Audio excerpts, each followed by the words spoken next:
स्वागत है आपका सिटी पोस्ट लाइव में। मैं हूं मुस्कान। बिहार की राजनीति में विधायकों का पाला बदलने की जो अटकलें हैं बहुत तेज हो गई हैं। चिराग पासवान ने महागठबंधन के कई विधायकों के संपर्क में होने का दावा किया है और उस पर मोहर लगा दी है। और भाई वीरेंद्र ने भी कहा है कि उनकी चिंता वो ना करे, उनके भी बहुत विधायक हमारे पास है। अब इस पर बातचीत करने के लिए हमारे साथ मौजूद हैं चीफ एडिटर श्रीकांत प्रत्युष। सब विधायकों के पाला बदलने की अटकलें तेज हो गई हैं, क्या होने वाला है? देखिए, विधायक तो पाला बदलते ही रहे हैं, पहले भी बदलते हैं रहे हैं और आज भी बदल सकते हैं। विधानसभा में सरकार को बम्पर बहुमत है और विपक्ष को भी नेता प्रतिपक्ष का ओहदा मिल ही चुका है, तो जोड़ तोड़ की ज़्यादा गुंजाइश नहीं है। फिर भी विधायकों के पाला बदलने की अटकलें लगाई जा रही हैं, क्योंकि विधानसभा के गलियारे में ये चर्चा तेज है कि विधायकों पर डोरे डाले जा रहे हैं। कुछ ऐसा ठाव ढूंढ रहे हैं विधायक भी जहां उनको ज़्यादा अहमियत मिले। अब एलजेपी-आर के सुप्रीमो चिराग पासवान ने दावा कर दिया है कि महागठबंधन के कई विधायक उनके संपर्क में हैं या एनडीए के दलों के संपर्क में हैं, तो अटकलें तेज हो गई हैं। बिहार में सत्ता पक्ष से गलबहियाँ कर लेने के इतिहास वाली बीएसपी का तो एकलौता विधायक इस बार जीता है। पिछली बार भी एक ही जीता था और वो छोड़कर चला गया था जेडीयू के साथ, आज भी मंत्री हैं। तो बीएसपी के विधायक पाला बदल सकते हैं। और जो इंडियन इंक्लूसिव पार्टी है उसके सुप्रीमो हैं आईपी गुप्ता, तो आईपी गुप्ता भी कह चुके हैं कि उनको ऑफर मिला है मंत्री बनाने का, तो वो भी पाला बदल सकते हैं। वो तो इकलौते विधायक अपनी पार्टी के सुप्रीमो हैं, फैसला उन्हीं को लेना है। तो कई तरह की अटकलें लगाई जा रही हैं और कांग्रेस पार्टी में भी टूट की चर्चा है। सर, महागठबंधन के कुछ विधायक मंत्री बनने के लिए पाला बदल सकते हैं क्या? क्यों नहीं बदल सकते हैं? बिना मंत्री के ऑफर के क्यों पाला बदलेंगे? क्या फ़ायदा है उनको? तो मुझे लगता है कि बीजेपी ने तो लगभग अपना मंत्री का कोटा पूरा कर लिया है। अब उससे मंत्री नहीं बनेंगे? बहुत कम, एक दो शायद कोटा हो, क्योंकि 36 मंत्रियों का कोटा होता है, जिसमें से एक मंत्री तो जीतन राम मांझी की पार्टी से बने हुए हैं। उपेंद्र कुशवाहा के बेटे भी मंत्री बन गए हैं। चिराग पासवान की पार्टी से 2 बन गए हैं। तो ऐसे ही देख लीजिए 4 सीटें तो फुल हो गई हैं और बीजेपी के 14 मंत्री बन चुके हैं। हाँ, जेडीयू ने अपनी सीटें बचा कर रखी है मंत्रियों की। तो मुझे लगता है कि इंडियन इंक्लूसिव पार्टी के जो आईपी गुप्ता जो दावा कर रहे हैं कि उनको ऑफर मिल रहा है, तो जेडीयू से मिल रहा होगा, क्योंकि जेडीयू ही उन्हें मंत्री बना सकता है, क्योंकि जेडीयू के पास सीटें खाली हैं अभी। और दीपक कुमार जो उपेंद्र कुशवाहा के पुत्र हैं, बिना विधायक बिना एमएलसी के वो मंत्री बन गए हैं। तो गुप्ता की भी उम्मीदें बढ़ गई होंगी कि भाई वो तो बिना मंत्री और बिना विधायक और बिना एमएलसी के मंत्री बन गए, तो हम तो विधायक हैं और पार्टी के सुप्रीमो हैं और हमारे पास एक सॉलिड वोट बैंक है, तो क्यों हमको तो मंत्री बनना ही चाहिए। तो हो सकता है कि उनको मंत्री बनाने का ऑफर मिल गया हो।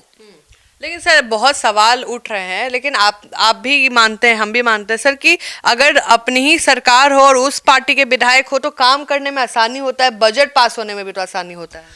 नहीं, ठीक है, बहुमत तो है ही, एनडीए के पास बहुत बहुमत है और संख्या बल में कोई कमी है नहीं है। एनडीए जो चाहेगा वो फैसला लेगा। लेकिन एक टीस रहती है नीतीश कुमार के मन में, क्योंकि वो उनकी पार्टी हमेशा बड़े भाई की भूमिका में रही है, इस बार छोटे भाई की भूमिका में है। बीजेपी के 89 विधायक हैं और जेडीयू के अभी 80 हैं, तो मतलब 85 हैं। तो 4-5 विधायक कम हैं, तो छोटे भाई की भूमिका में है। तो अगर ये 5-6 विधायकों को तोड़ लेंगे, मिला लेंगे, जैसे कांग्रेस के, तो सर जेडीयू बड़ी पार्टी बन के आ जाएगी, बड़ी पार्टी बन जाएगी, फिर बड़े भाई की भूमिका में हो जाएंगे। तो इसलिए संभावना जताई जा रही है कि नीतीश कुमार अपनी पार्टी को सबसे बड़ी पार्टी बनाने के लिए बीएसपी के विधायक को जगह दे सकते हैं जेडीयू में, आईपी गुप्ता को दे सकते हैं। कांग्रेस के 4 विधायक भी जेडीयू के संपर्क में बताया जा रहा है। तो चिराग पासवान ने महागठबंधन के कई विधायकों का संपर्क का दावा किया, उसके बारे में बताइए, क्या वो सच है कि हवा में बस तीर छोड़ा गया है? अब नहीं, कुछ अगर धुआं दिखाई दे रहा है तो आग तो कहीं लगी होगी। और चिराग पासवान के इस दावे से आरजेडी तो बहुत खफा है। आरजेडी के जो विधायक हैं, भाई वीरेंद्र ने तो उनके हैसियत पर ही सवाल उठा दिया है। लेकिन विधायकों का पाला बदलने का इतिहास रहा है। 17वीं विधानसभा में 17 विधायकों ने पाला बदला था। 17? हाँ, और एमआईएम के तो 4 विधायक आरजेडी के साथ चले गए थे। एमआईएम को छोड़कर जाने वाले विधायकों की संख्या 4 थी पिछली बार, इस बार वो 5 जीते हैं। लेकिन वैसी थोड़ा निश्चिंत हैं, क्योंकि जो 4 विधायक आरजेडी के साथ गए थे वो सब हार गए हैं। तो उनको ये इत्मीनान है कि भाई इस बार उनके पार्टी के विधायक ये गलती नहीं करेंगे। उनको पता है कि वो छोड़कर दल जाएंगे तो हारेंगे, आरजेडी या जेडीयू या दूसरे दल के टिकट पर चुनाव जीतेंगे नहीं।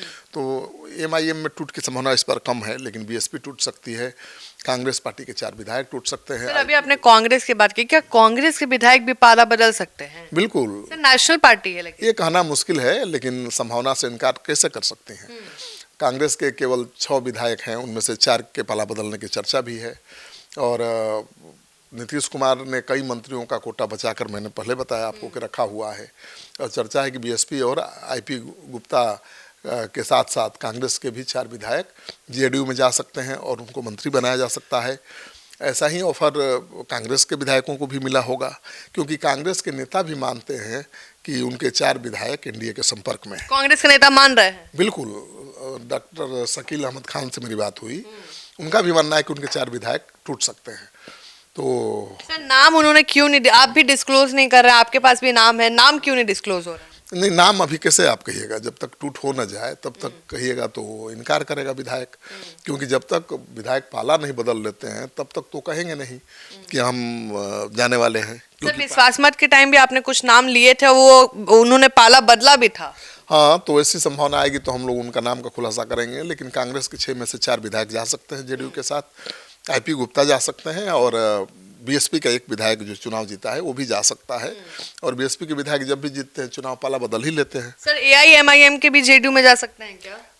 इसकी संभावना बहुत कम है, क्योंकि एमआईएम के 4 विधायक जो गए थे आरजेडी के साथ और इस बार चुनाव में हार गए। तो एक मैसेज तो गया है ना भाई एमआईएम के विधायकों के बीच कि भाई हम जीते हैं तो एमआईएम की वजह से जीते हैं, दूसरे दल में जाएंगे तो हार जाएंगे। क्योंकि इस बार तो ओवैसी ने सब नए लोगों को टिकट दिया था और फिर भी जीत गए 5 सीटों पर। तो एमआई जो समीकरण है उसमें बड़ी सेंधमारी करने में कामयाब रहे हैं ओवैसी।